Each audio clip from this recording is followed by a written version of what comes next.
टुंग रोज रोज शराब पीता था और फिर अपने घर जाता था। उसकी एक प्यारी बहन थी, पीहू, जिससे वह बहुत प्यार करता था। वह रोज उसे कॉलेज छोड़ने जाता और शाम को वापस लेने भी जाता था। रोज की तरह आज भी टुंग टुंग अपनी बहन को कॉलेज छोड़ने गया। वहाँ पहुँचने के बाद पीहू ने कहा, भैया आज मेरी एक्स्ट्रा क्लास है, तो आप मुझे 2 बजे की जगह शाम 5 बजे लेने आ जाना। टुंग टुंग ने कहा ठीक है और वहाँ से चला गया। घर पहुँचने के बाद टुंग टुंग ने शराब पी ली। जब उसका नशा उतरा तब तक 5 बजे की जगह 7 बज चुके थे। वह जल्दी जल्दी अपनी बाइक उठाकर कॉलेज की तरफ निकल पड़ा। वहाँ पहुँचने के बाद उसने देखा कि कॉलेज बंद हो चुका है। वहाँ खड़े चौकीदार से उसने पूछा, क्या मेरी बहन पीहू अभी भी यहीं है? चौकीदार ने कहा, नहीं, वह तो 5 बजे ही यहाँ से चली गई थी। टुंग टुंग को अब टेंशन होने लगी, क्योंकि पीहू न तो कॉलेज में थी और न ही अपने घर पहुँची थी। उसने उसे हर जगह ढूंढा, लेकिन वह नहीं मिली। धीरे धीरे 6 महीने बीत गए। एक शाम जब टुंग टुंग उदास अपने बिस्तर पर लेटा था, तभी उसे एक आवाज सुनाई दी, भैया भैया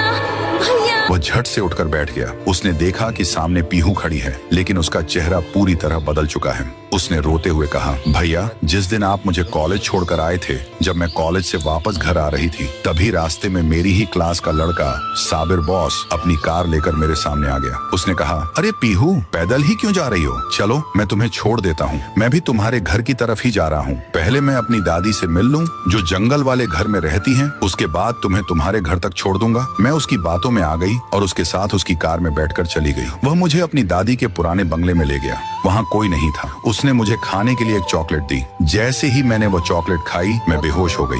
उसके बाद उसने मेरे साथ दुष्कर्म किया और मुझे एक चाकू से जान से मार दिया और फिर मेरी लाश को नदी में फेंक दिया। इतना कहकर पीहू की आत्मा हवा में गायब हो जाती है।